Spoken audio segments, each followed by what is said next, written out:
Rebecca, stay with me. The next one is coming.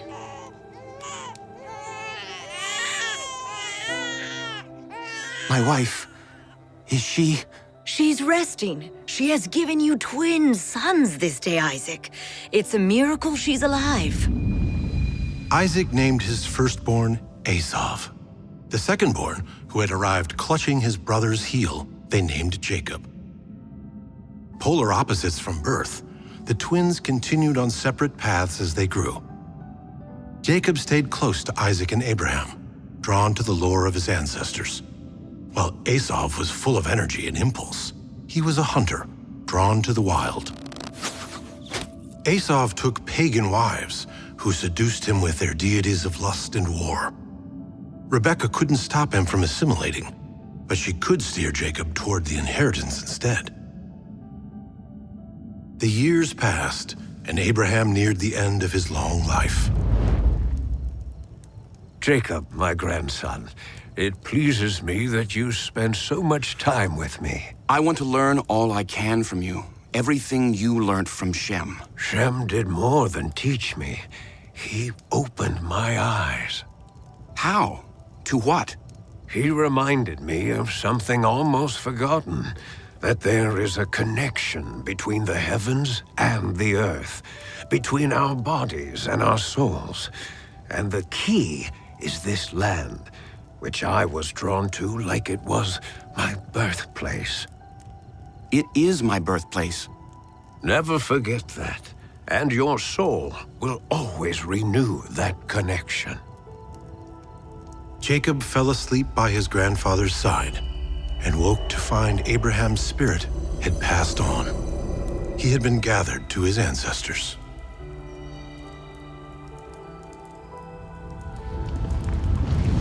Isaac and Ishmael buried their father in the cave of Machpelah, beside his wife Sarah.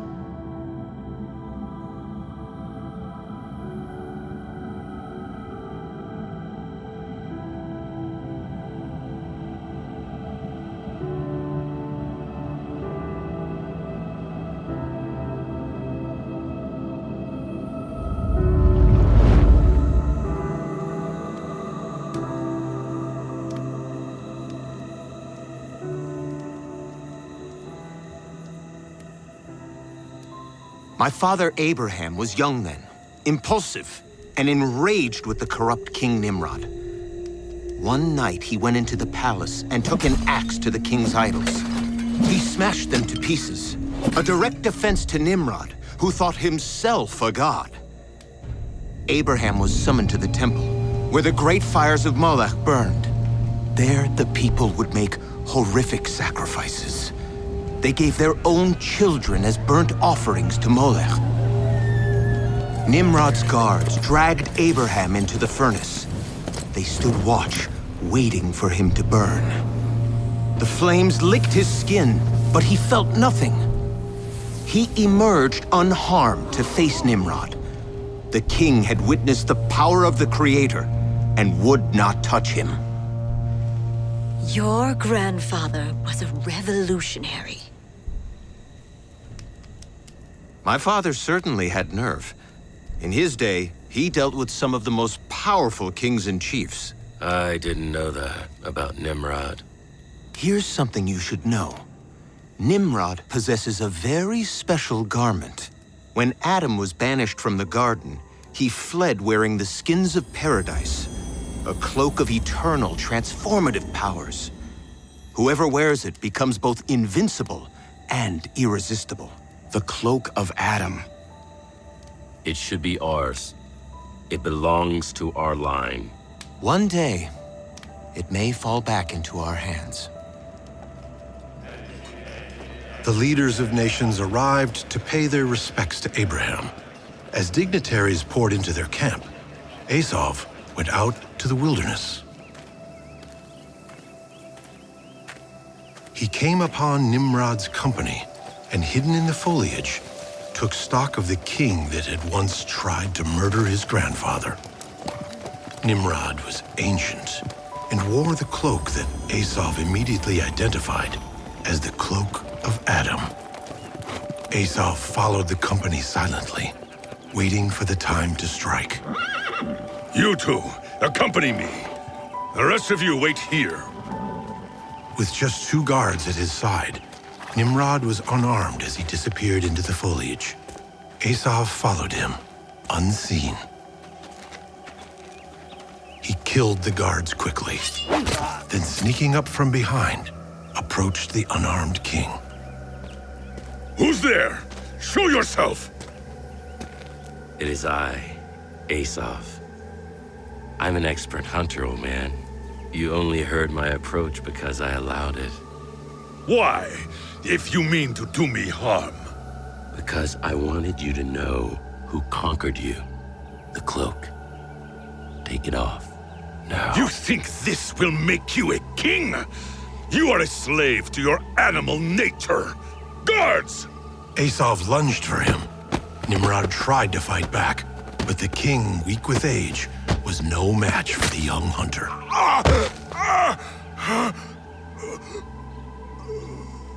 As Nimrod's scream faded and his last breath heaved, Asav stripped him of the cloak and fled.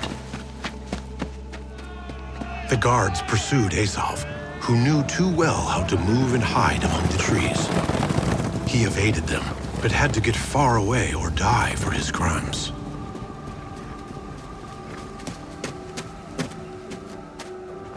Asav, what is it? What have you done? Take this. Hide it well, where no one will ever find it.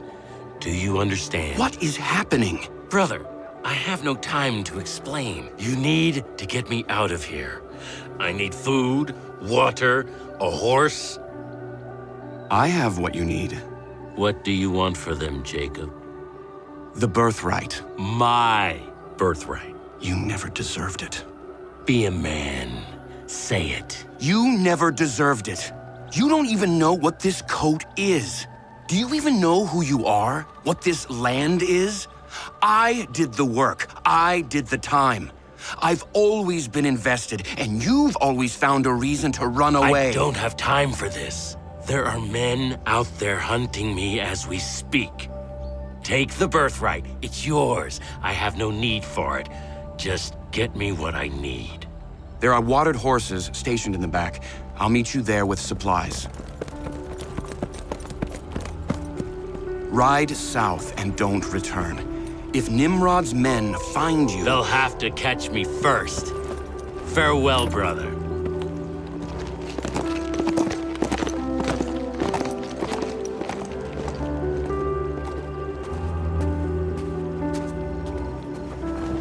Mother, Asav has traded the birthright. It's mine now. The birthright is only half of it. You still need your father's blessing. Father won't give me the blessing. He favors Asav. He always has. Your father is blind. He doesn't see that Asav is impulsive, lustful, bloodthirsty. The line cannot be his. Jacob, you know there will be a dynasty, one that will enlighten the world throughout the ages. You must claim the blessing, or all of this. Our life's work is for nothing. Go to your father's tent. Receive the blessing. We're nothing alike. He'll know immediately. Use the cloak. It has powers of deception. He won't see you. He'll see exactly what you want him to see. And you will receive what you have always deserved, my son.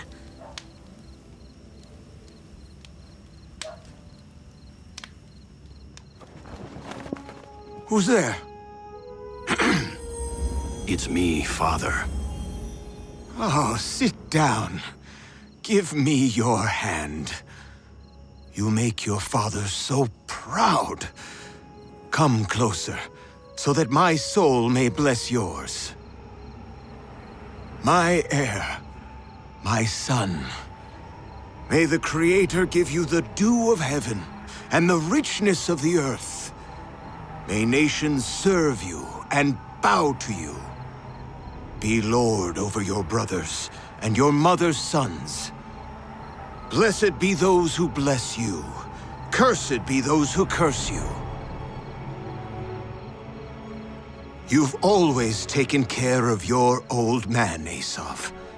You've protected this family, and you deserve it all. You were right. It worked. I have Father's blessing. Aesop will come for revenge. His blessing will be his bow and his spear. So you must flee. Go to Haran. There you will meet my brother Laban. You can seek shelter from him, but you cannot trust him. Have faith in what you've been given and what you've been taught, my son. God will provide. Jacob fled into the night. After a treacherous journey, he reached Mount Moriah, the mystical source of the earth's creation. His own father had been bound here as an offering. Jacob stood on the mountain and felt the radiance of immense power. Jacob then fell asleep on a bed of stones. He woke in the dead of night. The earth was shaking beneath him. Before his eyes, a stairway broke through the bedrock, stretching towards the heavens.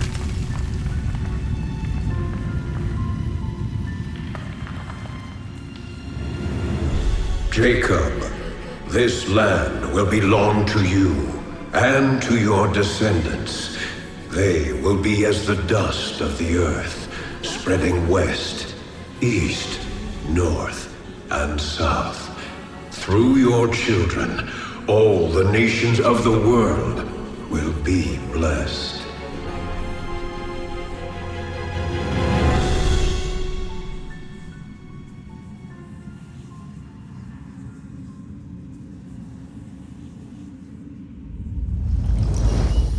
Jacob rose with the sun, in awe of the power emanating from this place.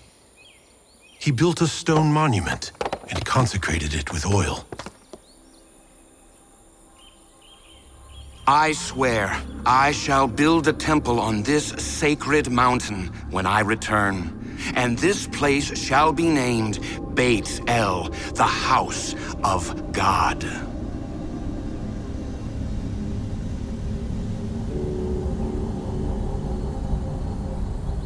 He then turned east to the land of Rebekah's family.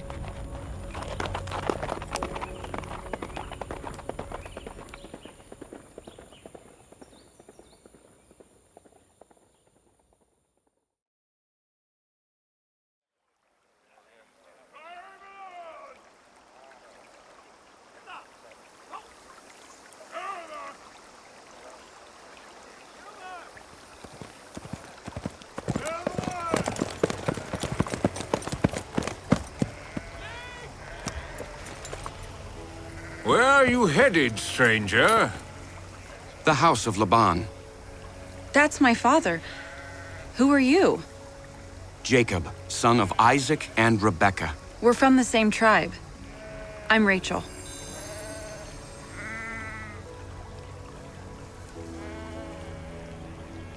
Laban stood at the gate, flanked by his armed men. He watched Jacob's approach with hungry eyes.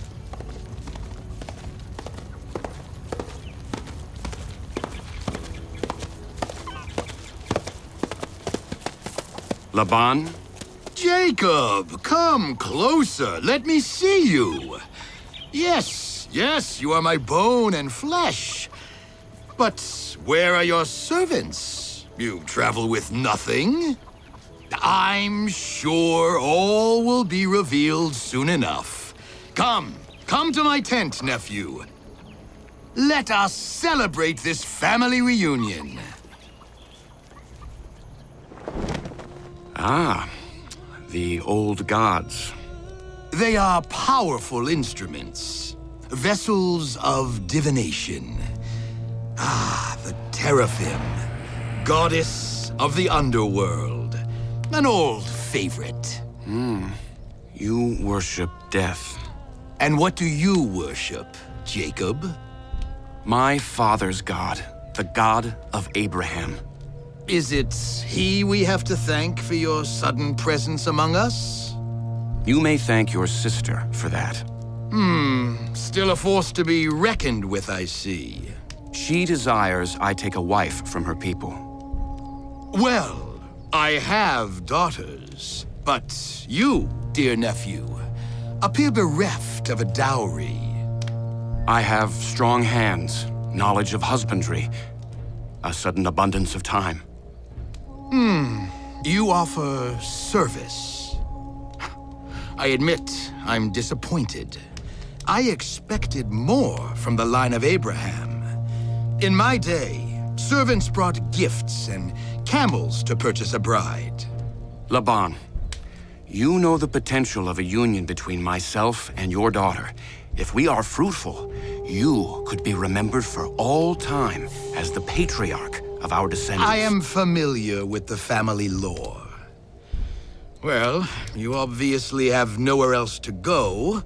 A contract for 7 years of service should suffice for my eldest, Leia. Don't let her eyes put you off. She's a hard worker. I'll throw in a handmaiden for goodwill. Forgive me, Uncle. I request your younger daughter, Rachel. Of course you do. You drive a hard bargain. 7 years for Rachel. And the handmaiden. Ha! Deal! Welcome to Haran, Jacob. Jacob served 7 years for Rachel, though they passed like days because of his love for her. As his service came to an end, he requested his wife. Jacob, Father's preparing the feast. The wedding will be tomorrow. Good. The sooner we marry, the sooner we can leave this accursed place. I don't trust him. He doesn't want you to leave. What if he switches us and puts Leia under the veil? You know he's dishonest. He will take advantage of you. I won't let that happen. You think he worships death? He doesn't. He fears it. He'll do anything to be remembered, and that means keeping you under his power. I can't wait another 7 years for you. For the ceremony, we'll make a sign between us, a covenant of truth. Swear it. Swear it to me that you won't accept Leia. Rachel, I swear. The feast was arranged, and the guests arrived. Rachel was in her tent, preparing the opaque veil worn by all brides. Laban dragged Leia in, tore the veil from Rachel's hand, and threw it to Leia.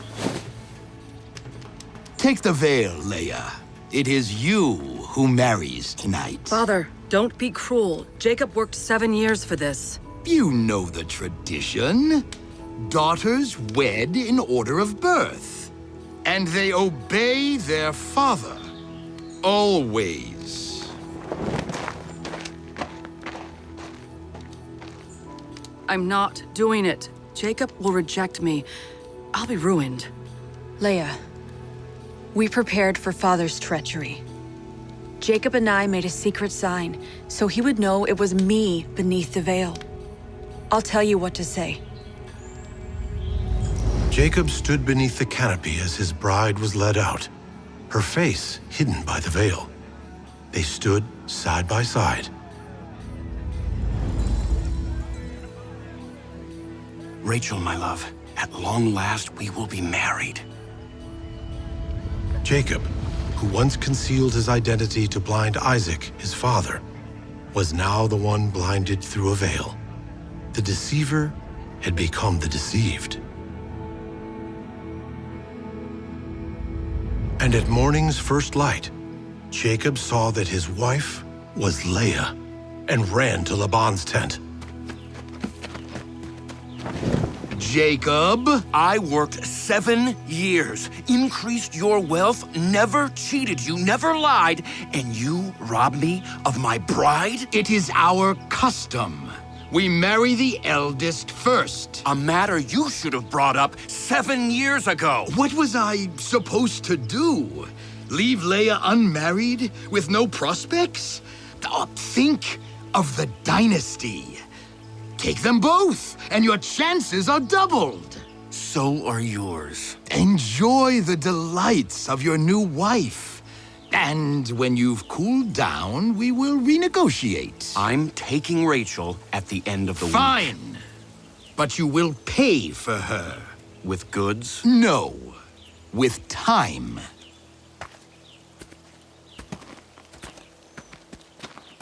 Jacob, I'm sorry. She would have been ruined. I must see to my wife.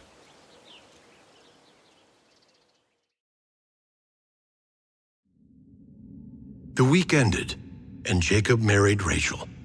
Leah already carried his first child, and continued, over the years, to bear son after son, as well as a daughter. Her fertility only enhanced Rachel's anguish at her own barren womb. Over time, Jacob took 2 handmaidens, Bilhah and Zilpah, as concubines, and fathered sons by them also. Finally, Rachel bore Joseph. By then, Jacob had completed another 7 years of service for Rachel and was desperate to free himself from Laban's clutches. Laban, it's been 14 years. It's time for us to leave. My parents have never seen my sons. Why the rush, dear nephew? There's good work here, good pastures. Besides, all you have is legally mine. It's time we remedied that, don't you think? Stay another 6 years. You may name your wages, though I fear I am out of daughters. I will take the marked flock for my own. As you say. Well, what did he say? Can we leave? Not yet, but when we do, it will be with the wealth that befits us. Jacob sacrificed another 6 years, by which time he had grown exceedingly prosperous, with 11 sons, his own flock, servants, camels, and goods. As Jacob's status raised, Laban's seemed to shrink.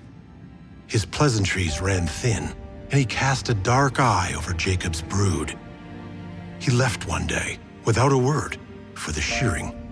Jacob, Rachel, and Leah hurried to pack provisions. They would not give him another chance to delay them. Hurry, all of you. Reuben, help Rachel with her pack.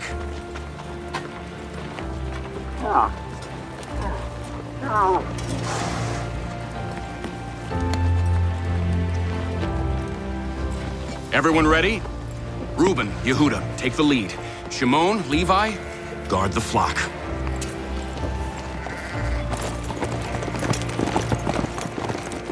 Having arrived in Haran with nothing, Jacob now was a wealthy man who left with fertile wives, princely sons, a beautiful daughter, servants, and livestock. Finally. It can't be this easy. He will come for us. And we will face him on our terms. Jacob made camp on the mountain that bordered his father's land. His sons stood watch overnight, but dawn brought an ugly surprise.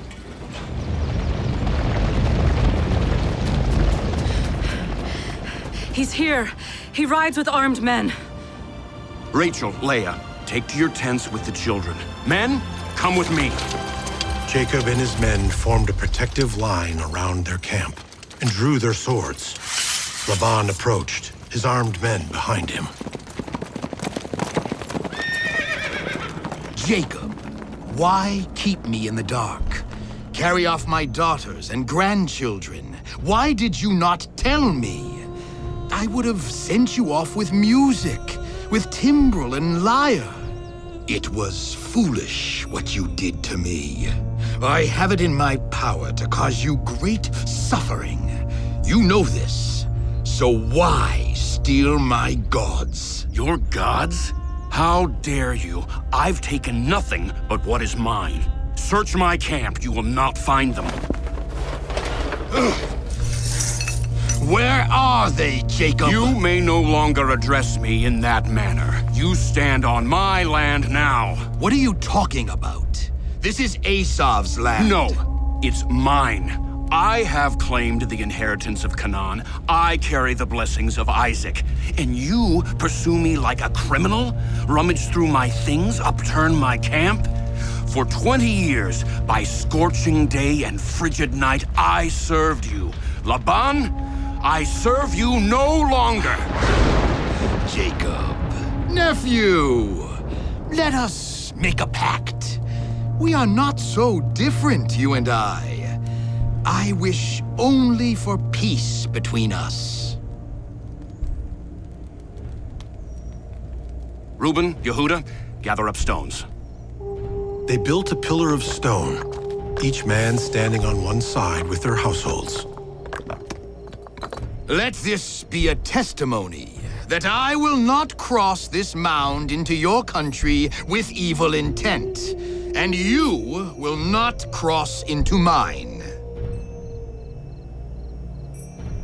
Let this be a testimony that I allowed none of your gods to cross my father's land. Before the God of Abraham, I swear that whoever has taken your gods will die. Jacob did not breathe easy until Laban was out of sight. Still, a worse threat lay ahead, and he sent scouts before him as they came into Canaan. Jacob, we met your brother's company. He is coming for you with 400 fighting men. They will be here this time tomorrow. Jacob chose the best of his flock and sent them ahead as a peace offering. He then watched his people cross the river.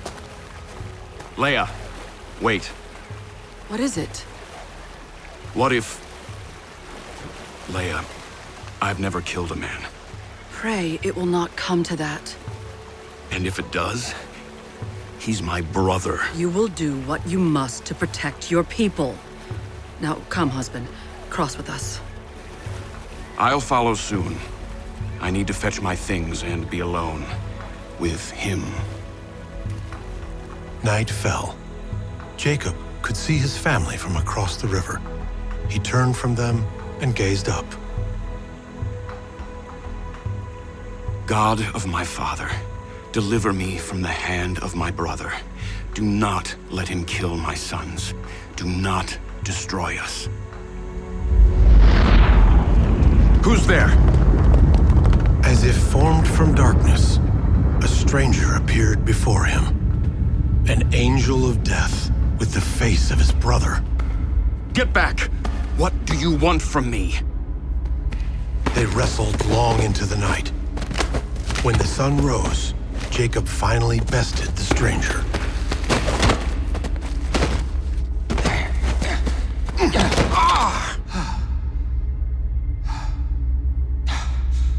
Let me leave.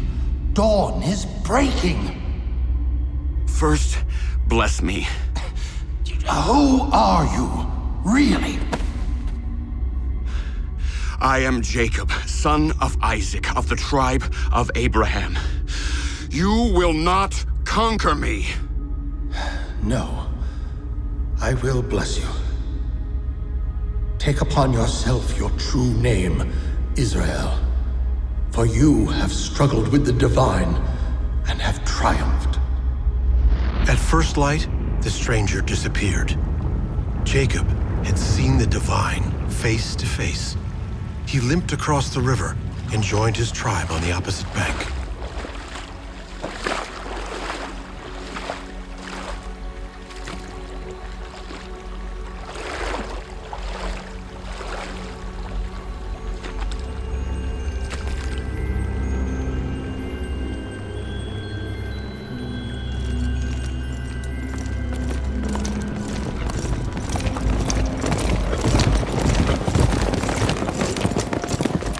Jacob walked towards Esau, a mighty chief surrounded by warriors. In front of both clans, Jacob bowed low and kneeled before Esau. Rise. Let me look at you. Jacob. Brother! Who are all these people? They yours? These are my children, my wives, their handmaidens. Welcome, all of you. We have long awaited your arrival. You're wounded. I didn't take you for a fighting man. Only when it's called for. Jacob, I can't accept the gifts you sent. They're yours. It would dishonor my clan if you rejected them. Your clan is my clan, brother. We will travel as one. No. My children are young, my flock slow. Will only delay you. At least let me put some men at your disposal. There's no need. Go with your people, and I will meet you at Seir.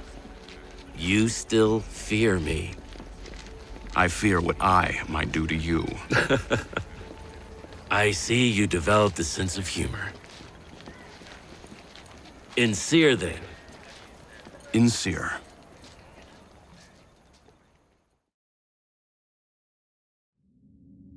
The brothers parted, but for now, there would be no reunion in Seir. Jacob stationed his herd in Succoth and settled on the rich pastures beyond the walls of Shechem. He then gathered his family, his herdsmen, and all his servants.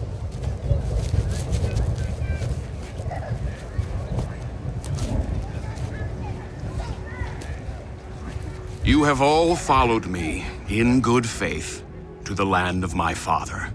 Now, I must ask you for one more sacrifice. I will no longer turn a blind eye to the worship of graven images in my household. It's time to let the old gods die.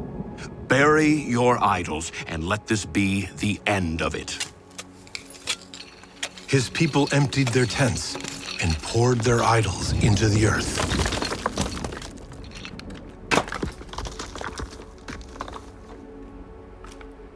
So many. I had no idea.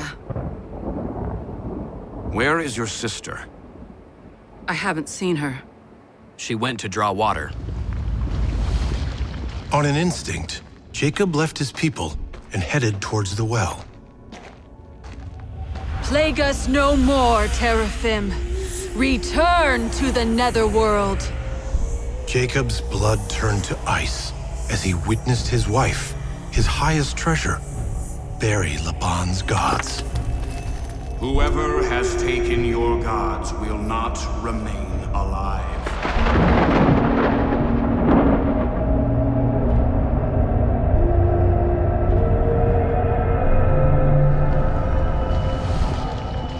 Though Rachel grew heavy with child and more radiant by the day, Jacob felt the curse taking hold. It leaked into their camp like a plague.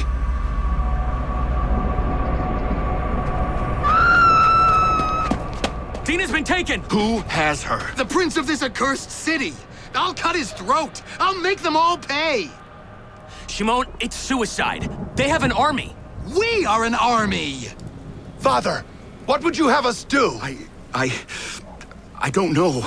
I'm going. Levi, are you with me? As the men of Shechem slept, Shimon and Levi raised their household and entered the city unseen.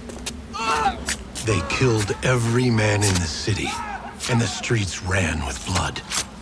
Shimon and Levi found their sister in the prince's harem, and before her eyes, cut his throat. What have you done? I did what you could not. This is my fault. We cannot stay here.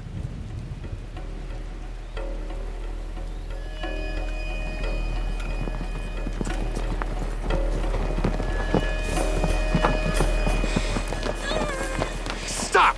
All of you! Pitch a tent, quickly.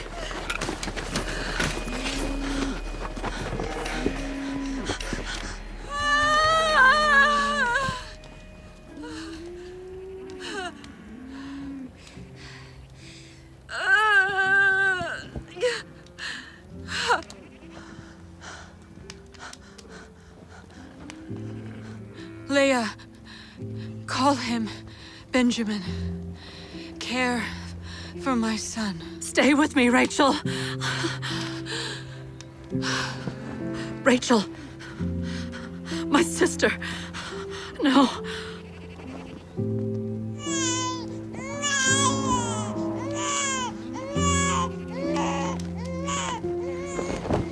Jacob, a healthy son. And Rachel? She didn't make it. I'm so sorry.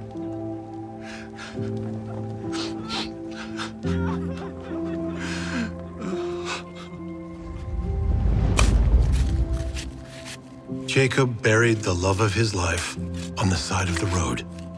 His grief would never leave him.